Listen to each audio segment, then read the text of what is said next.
do you like as a stone carver? It's hard, isn't it? Well, try modelling stone instead. All you need is some very simple stuff. First of all, a bit of water in a bowl, not too much. And then what you'll need is this stuff.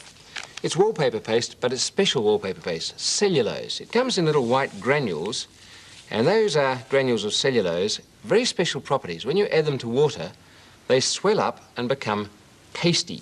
In fact, it's a very good sticky paste, but it also forms a sort of jelly.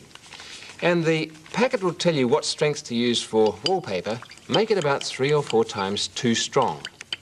For very good reasons. That'll make a very strong modelling stone. You sprinkle it in, stirring all the time. You can see that's going jellyish now, going very thick, and within about 1 or 2 minutes, it'll be so thick that you can even stand your mixing spoon up in it, like that. About there, it's ready to use. The only other thing you need is sand. Here we are, straight from the sandpit or the beach.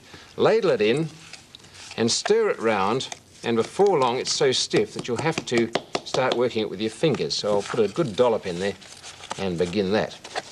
Now, it's a bit hard to tell you what strength to use, but it should model about the way wet sand does on the beach. And it should be very thoroughly mixed.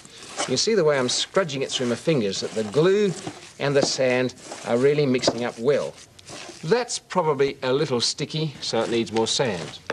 If you make it a little dry, put a touch more glue in, or a touch more water. But the end result should be something a bit like that. It should hold its shape once you've used it. And very quickly, let's dump some out there. I use a bit of aluminium foil so it doesn't stick to the table. And you can shape it, and you can press it, and you can build it up, and if it's the proper mix, it'll hold its shape. And you can mark it and texture it with knives and spoons and things like that, just the way you would with any sort of modelling clay. The result, well, once it's dried in the sun or an oven, it'll come out like this. And it's great stuff, cellulose paste, because it doesn't shrink and it doesn't crack.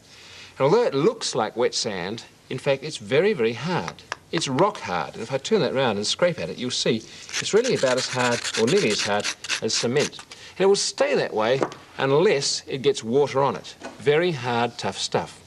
Great for modelling, very good for modellers. If you're interested in making things like model railways, here's my attempt at a tunnel. I've made it, and I've coloured it with inks and food colouring. I've shaped the stones for the tunnel, and it has this nice effect, that while it's still a little bit soft, you can chisel away at it and get the effect of quarried stone. It really is a stony finish. So there you are, that's modelling stone. Go to it. I want to know.